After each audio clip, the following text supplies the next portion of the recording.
So can you guys tell us a little bit about your writing process for this EP?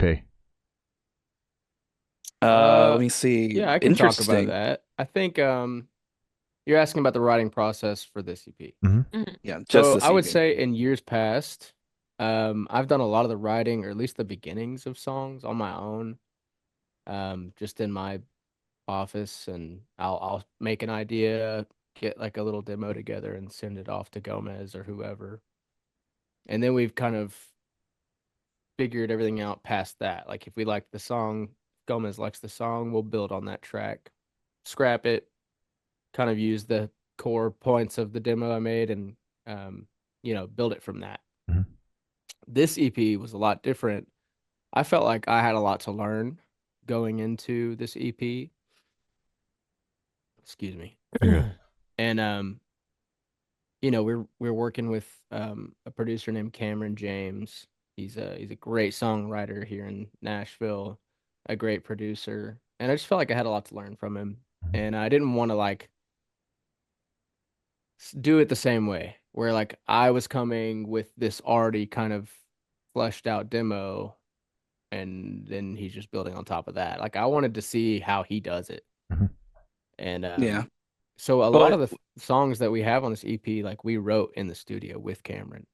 yeah, Um, Sansa, I guess Give to Me is the oldest track on the project. That was a little bit before we even met Cameron. That's just a song we've always loved that we knew had a place on the project even before we knew we were kind of doing an EP. We knew whatever we do next, we're putting Give to Me on there.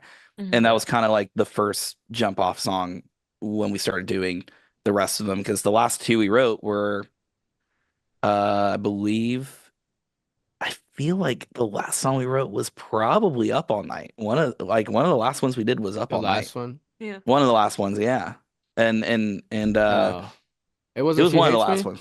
It was one of the last ones. I feel like Back to Me Bored was that was during COVID when we wrote that one, like during lockdown 2020. Yeah, yeah, But then the other three like kind of came towards the end 'cause we had a couple other ones we were playing with to potentially put on there. And then when we wrote we wrote She Hates Me and No Tomorrow like pretty back to back with Mhm. Cameron. Um and we knew like immediately even before the songs were fully written like okay like there's some special sauce here like this feels correct. This feels Mhm. like what we're trying to do.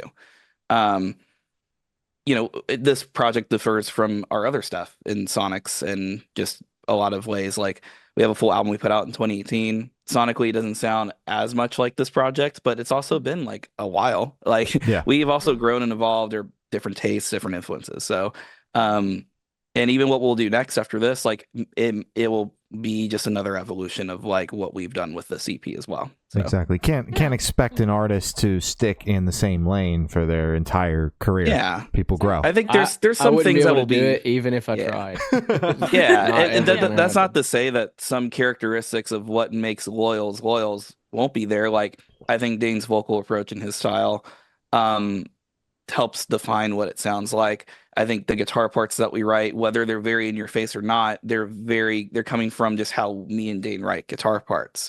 Mhm. The songwriting also very pop centric has always been a thing we've done. Whether it sounds like a rock song or an R&B pop alt song, we've always had the pop songwriting as like an undertone for everything. Yeah, absolutely.